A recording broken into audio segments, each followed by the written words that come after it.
जोधपुर के मेहरानगढ़ किले की नींव 13 मई 1459 ईस्वी को राव जोधा के द्वारा रखी जाती है। राव जोधा राठौड़ शासक है। वो राव की उपाधि लगाते हैं लेकिन जाति से राव नहीं है, वो राठौड़ राजपूत शासक हैं। कहते हैं कि मेहरानगढ़ के किले की नींव के अंदर पहला पत्थर जो है करणी माता के हाथों से रखा गया था। करणी माता चारणों की कुल देवी है। दोस्तों, इस किले को बनाने से पहले एक जीवित इंसान की बलि दी गई थी, जिसको नर बलि कहते हैं। यहाँ पे किसी इंसान की अगर बलि दी जाती है तो उससे क्या होता है कि यहाँ पे जो वंश राज करेगा वो लंबे समय तक राज करेगा, है ना। जैसे कि इस किले को राठौड़ों ने बनाया तो राठौड़ इस किले पर लंबे समय तक राज करेंगे, दूसरा कोई शासक इस किले को जीत नहीं सकेगा। इसी उद्देश्य से नर बलि देते थे और नर बलि खुद की इच्छा से देनी पड़ती थी। ऐसा नहीं है कि आपने जबरदस्ती किसी आदमी को पकड़ के लाया और काट दिया, बलि दे दी, नहीं। खुद की इच्छा से वो आदमी खुद तैयार होना चाहिए कि आप मेरी बलि दे सकते हो। और कहते हैं कि जोधपुर के मेहरानगढ़ किले के अंदर राजाराम मेघवाल नामक व्यक्ति ने बलि दी थी। दोस्तों, ये मेहरानगढ़ दुर्ग जो है वो चिड़िया टोंक पहाड़ी पर बना हुआ है। उस पहाड़ी का नाम है चिड़िया टोंक। चिड़िया टोंक उस पहाड़ी का नाम क्यों है, इसके पीछे भी इतिहास है। कहते हैं कि उस पहाड़ी पर पहले चिड़ियानाथ जी महाराज वो तपस्या करते थे। उनका नाम चिड़ियानाथ जी था, तो इसीलिए इस पहाड़ी का नाम चिड़िया टोंक पड़ गया। दोस्तों, जब राव जोधा ने देखा कि ये पहाड़ी हमारे किला बनाने के लिए सुरक्षित है तो उसने उस पहाड़ी पर किला बनाने का आदेश दिया। लेकिन उन्हें पता चला कि भाई यहाँ पे एक महाराज है, वो यहाँ पे तपस्या कर रहे हैं ऊपर इस पहाड़ी पे। तो उन्होंने उस महाराज से कहा कि महाराज आप दूसरी जगह पर चले जाइए, यहाँ पर हमें किला बनाना है और किला बनाने के लिए जगह बहुत ही सुरक्षित है, इससे बेहतर जगह दूसरी जगह पर हमें नहीं मिल सकती, है ना। तो चिड़ियानाथ जी महाराज ने कहा कि नहीं, मैं यहाँ पे पहले से ही तपस्या कर रहा हूँ, आप ही कहीं दूसरी जगह पर किला बना लीजिए। लेकिन राव जोधा ने कहा कि नहीं, आपको यहाँ से जाना ही पड़ेगा, इससे बेहतर जगह हमें नहीं मिल सकती किला बनाने के लिए। तो दोस्तों, चिड़ियानाथ जी महाराज वहाँ से चले तो जाते हैं, लेकिन जाते जाते श्राप देकर जाते हैं और कहते हैं कि इस किले के अंदर पानी की हमेशा समस्या रहेगी। दूसरा, इस किले के अंदर जो भी राजा रहेगा वो कभी भी अपने पोते का मुँह नहीं देख सकेगा। और दोस्तों, ये हकीकत भी हुआ है कि इस किले के अंदर पानी की समस्या तो रही है, उसको दूर करने के लिए तो यहाँ पे तालाबों का निर्माण किया गया। लेकिन जो राजा को श्राप दिया था कि यहाँ पे अपने पोते का मुंह नहीं देख सकेंगे, वो हकीकत भी हुआ है। ऐसा होता था कि कोई भी राजा है वो अपना पोता होने से पहले ही किसी न किसी युद्ध के अंदर मारा जाता था या कैसे भी करके उसकी मौत हो जाती थी। तो दोस्तों, उसके बाद में जोधपुर के राजाओं ने किले के अंदर रहना बंद कर दिया था और किले के बाहर रहते थे, है ना। ये भी बात हकीकत हुई थी, राजा को श्राप लगा होगा उस साधु का, ऐसा हो सकता है। दोस्तों, इस किले के अंदर पानी की समस्या को दूर करने के लिए राव जोधा की हाड़ी रानी, जिसका नाम था जसमादे, उन्होंने एक तालाब का निर्माण करवाया था, उसको रानीसर तालाब कहते हैं। दोस्तों, दूसरा तालाब जो है राव गांगा की पत्नी ने करवाया था, उन्होंने पदमसर तालाब का निर्माण करवाया था। इस किले की भव्यता को देखते हुए एक अंग्रेज रूपयार्ड किपलिंग ने कहा था कि ये किला जो है वो फरिश्तों और परियों के द्वारा बनाया गया है। इस किले को इंसानों के द्वारा तो नहीं बनाया गया लगता है, इसको बनाने के लिए जरूरी किसी देवताओं ने या परियों ने या फरिश्तों ने मिलकर बनाया है। ये इंसानों के हाथ से बना हुआ कतई नहीं लगता है। मतलब इससे साफ होता है कि मेहरानगढ़ का किला कितना भव्य है, कितना ही सुंदर तरीके से बनाया गया है। दूसरा दोस्तों, यहाँ पे कर्नल जेम्स टॉड ने कहा था कि राव जोधा के जो भी वंशज होंगे, उनके बेटे वगैरह, वो आसानी से किले की खिड़की खोल करके अपने पूरे साम्राज्य पर निगरानी रख सकेंगे। अपनी जितनी सल्तनत हुकूमत है उसको अपनी नज़रों से देख सकते हैं किले के अंदर रहते हुए ही, उनको बाहर निकलने की भी नहीं आवश्यकता है। ऐसा उसने इसलिए कहा क्योंकि किला बहुत ही ऊंचाई पर है और इतना भव्य है कि दूर दूर तक वहाँ से साफ साफ दिखाई देता है। इसीलिए तो कर्नल जेम्स टॉड ने कहा होगा कि भाई इस किले की खिड़कियों से ही यहाँ के जो राजा होंगे वो अपनी हुकूमत पर वर्चस्व रख सकेंगे। दोस्तों, इस किले के अंदर 3 प्रमुख द्वार बने हुए हैं, बड़ी बड़ी पोल है, द्वार है, उनके बारे में बात करते हैं। पहली पोल का नाम है जय पोल, दूसरी का लोहा पोल और तीसरी है फतेह पोल।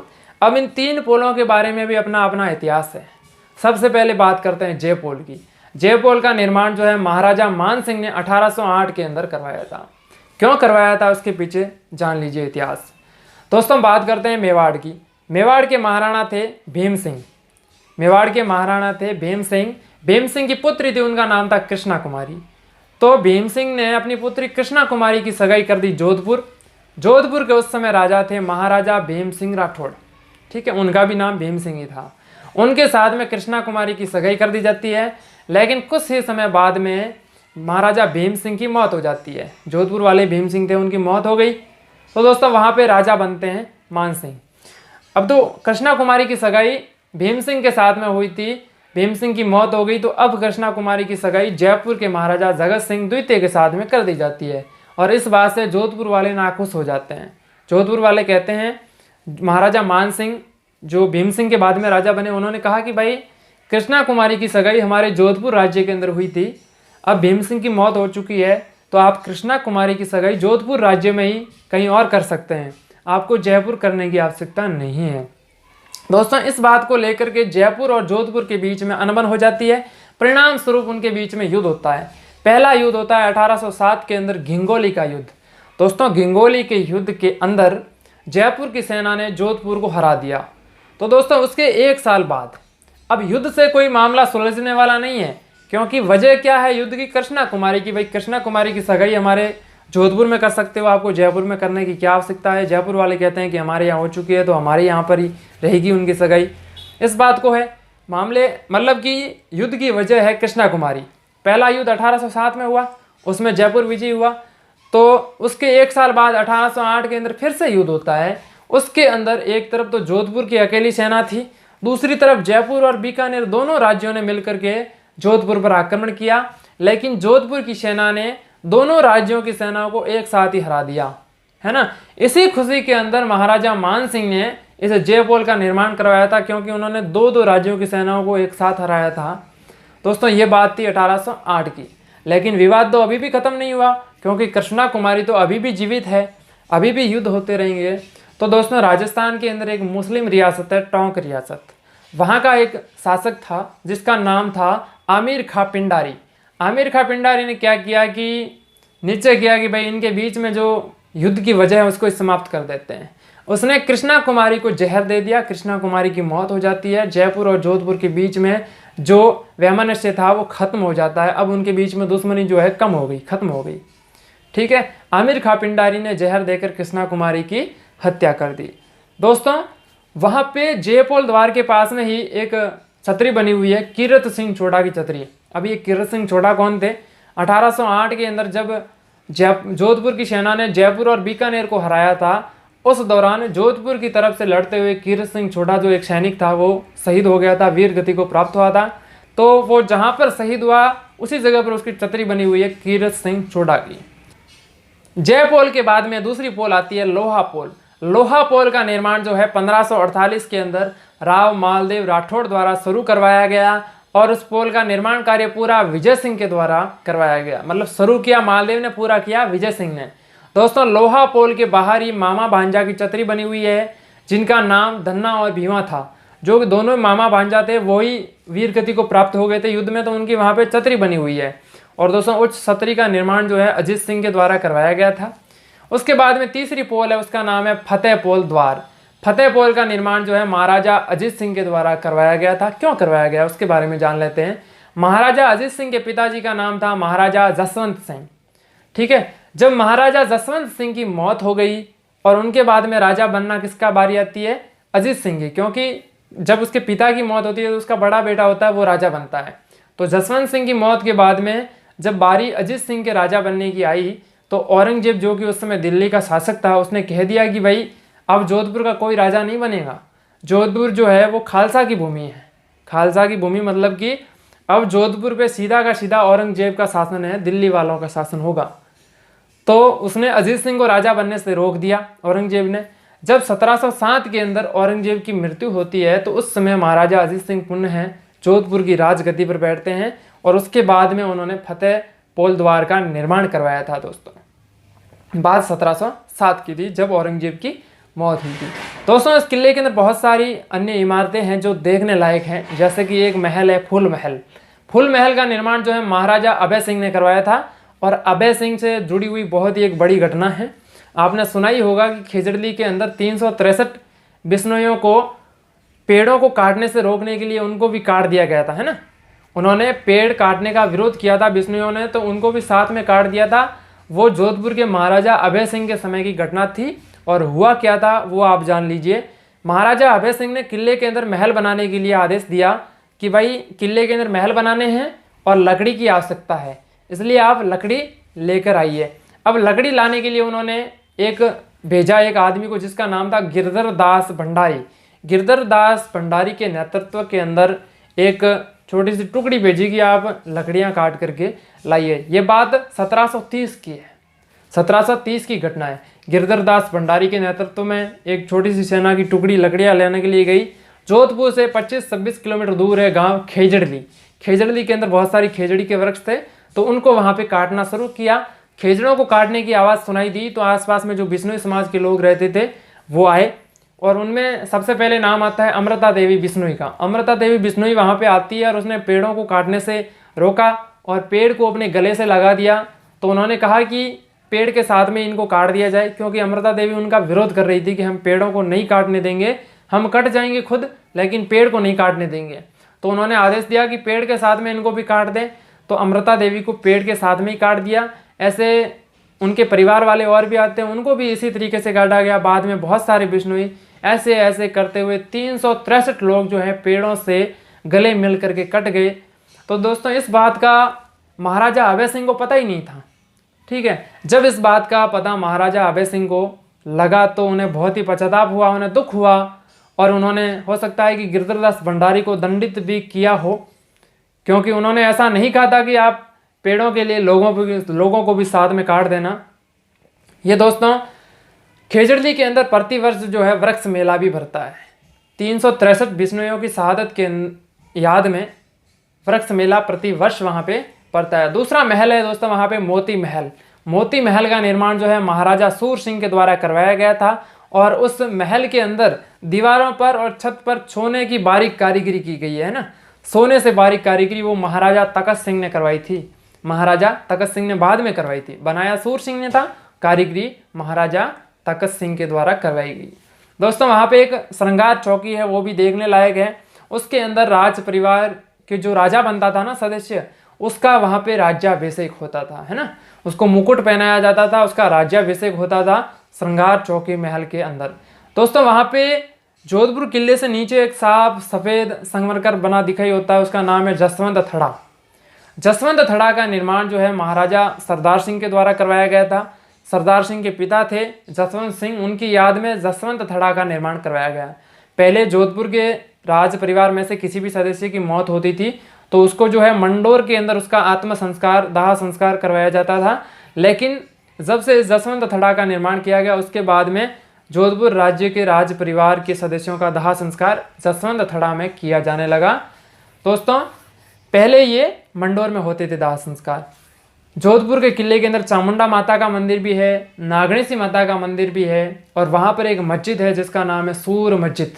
सूर्य मस्जिद उसको कहते हैं, सूर्य मस्जिद। सूर्य मस्जिद का निर्माण जो है शेर शाह सूरी के द्वारा करवाया गया। अब ये शेर शाह सूरी जोधपुर के किले में कैसे आया, तो दोस्तों बात है 1544 ईस्वी की।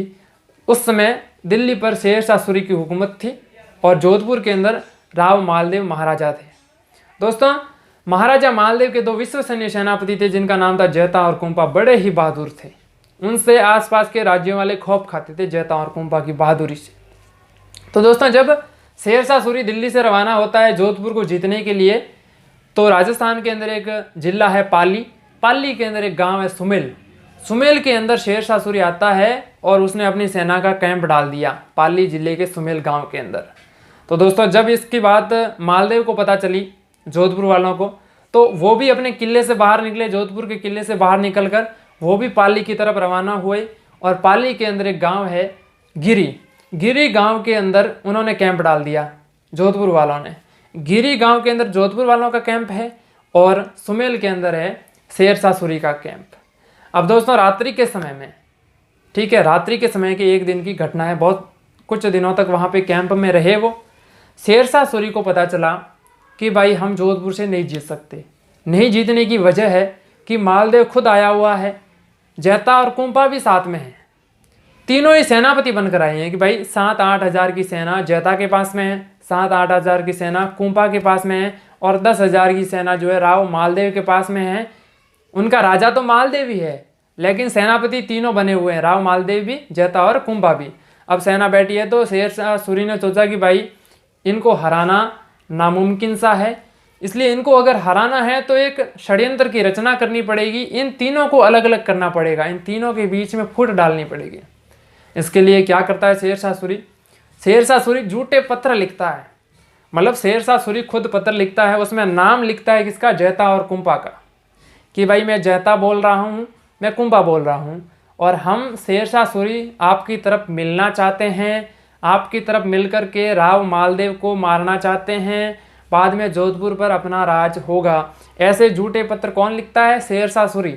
शेरशाह सूरी ने ऐसे पत्र लिख करके, देखिए दोस्तों, सबके अपने अपने कैंप होते हैं, सैन्य कैंप। जैसे राव मालदेव का अलग कैंप है, जैता और कुंपा का अलग कैंप है, और दूसरी तरफ शेरशाह सूरी का अलग कैंप है जो कि काफ़ी दूर है।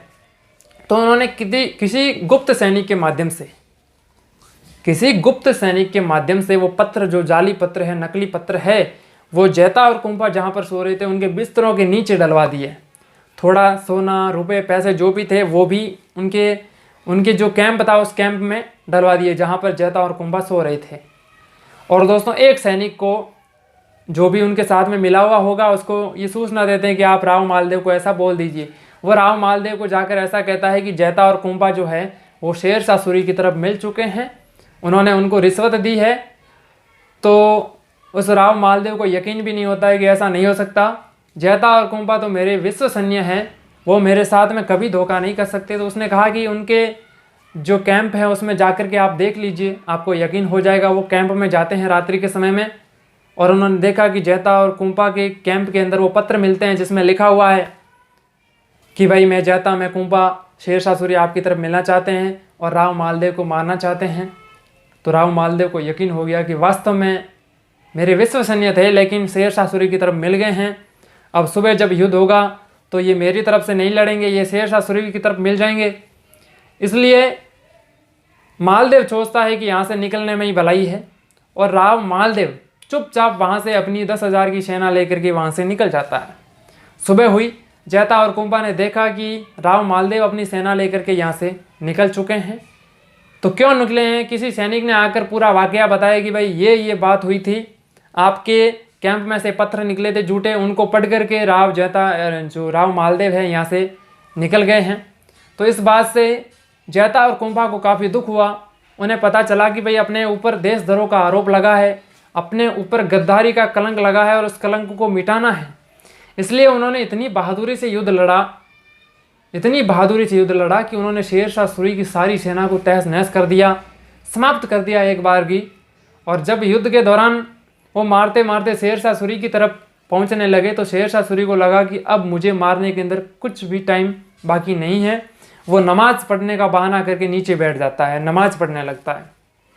दोस्तों, नमाज पढ़ रहे व्यक्ति पर जैता और कुंपा हमला नहीं करते हैं कि इसको नमाज पढ़ने दीजिए, नमाज पढ़ने के बाद में इसको मारेंगे। लेकिन वो भी उसकी एक चाल थी, क्योंकि शेरशाह सूरी की एक रिजर्वेशन फौज थी जो उसने बुला दी थी अपनी सहायता के लिए, वो उसकी सहायता के लिए पहुंच रही थी। इसलिए वो नमाज का बहाना करके बैठा रहता है तब तक जब तक कि वो उसकी सहायता वाली सैन्य टुकड़ी वहाँ तक नहीं पहुँचती है। दोस्तों, वो सेना की टुकड़ी कुछ ही समय बाद में वहाँ पे पहुँच जाती है। जब जैता और कुंपा और जो भी बच्चे कुछ राजपूत योद्धा थे उन्होंने देखा कि अपने साथ में फिर से विश्वासघात हुआ है, फिर वो जो भी बचे कुछ राजपूत योद्धा थे वो उन सैन्य टुकड़ी से लड़ते हुए वीरगति को प्राप्त हो जाते हैं। जैता और कुंपा भी वीरगति को प्राप्त हो जाते हैं, और नमाज का बहाना करके जो शेरशाह सूरी बैठा था वो उठता है और उसकी जान में जान उस समय आती है। और फिर वो बोलता है अपने मुंह से कि मैं दिल्ली का बादशाह हूँ और एक मुट्ठी भर बाजरे के लिए पूरे हिंदुस्तान की बादशाह खो देता। मतलब कि इस जोधपुर जैसे किले को जीतने के लिए, जहाँ पे रेत ही रेत है इस मारवाड़ के अंदर, उस किले को जीतने के लिए मैं अपनी जान से हाथ धो बैठता, क्योंकि अगर वो नमाज का बहाना करके नहीं बैठता तो जैता और कुंपा उसको अभी मार देते। लेकिन वो कहता है कि शुक्र है कि मेरी सेना मेरी सहायता के लिए पहुंच गई, वरना इस मुट्ठी भर बाजरे के लिए, इस जोधपुर के लिए मैं दिल्ली का बादशाह अपनी जान से हाथ धो बैठता। दोस्तों, इस तरीके का कुछ इतिहास था जोधपुर किले का। इतिहास तो बहुत ही विस्तृत है, लेकिन ये तो मैंने बहुत ही संक्षिप्त में जो भी चुनिंदा बातें बताई है, बाकी इतिहास बहुत ही लंबा है। अगर आपको वीडियो अच्छा लगा हो तो चैनल को सब्सक्राइब जरूर करें। मैं हूं आपका दोस्त रिडमल सिंह। धन्यवाद।